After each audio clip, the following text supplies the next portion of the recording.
جاپان د یوه مقابل کې په دریو ګولونو افغانستان ته ماته ورکړه. سلام او مینه ګرانو دوستانو، وخت مو په خیر. د ویډیو د مخه زموږ چینل در سره حتما سبسکرایب کړئ.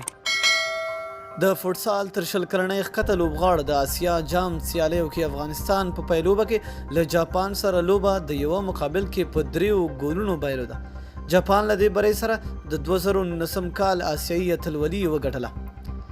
له دې مخکې افغانستان په نیمه پایلوبه کې اندونیشیا او جاپان کوربه ایران ته ماتې ورکړې وه.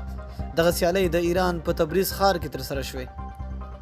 ایران میشتو افغانانو ته له ویزې پرته د آذربایجان ایالت تبریز ته د سفر اجازه نه ورکول کیږي.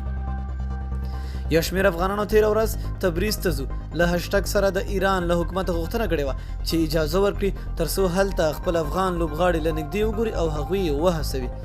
د تبریز والی بهروز مهدوي د فارس خبري اجناس ته ویل هر هغه څوک چې په قانوني ډول ایران ته راغلی وي کولی شي د آذربایجان ولایت ته هم سفر وکړي.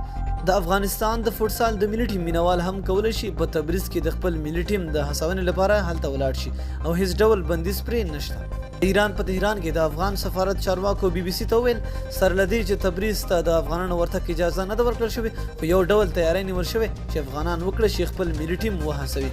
د افغانستان له 20 کلنو نه د ټیټ عمر لرونکي فوټسال ټیم تېره ورځ د اندونیشیا فوټسال لوبډلې ته د دریو مقابل کې په 40 ګولونو سره ماتې ورکړه او د لومړي ځل لپاره یې د آسیا د اتلولي فاینل سیالیو ته لار ومونده. دواړه ټیمونه په لومړۍ نیمه پای لوبه کې سره مخ شول او افغان ټیم 4 د 3 پر وړاندې لوبه خپل په نوم کړه. د افغانستان لپاره سید حسین موسوي 2، علي عرب زاده او داود یوسفي یو ګول وهلی و. مننه چې ویډیو مو را سره تر پایه وکته. د لا نورو ښکلو معلوماتو لپاره زموږ چینل در سره حتما سبسکرایب کړئ. تر بلې ویډیو د الله پامان.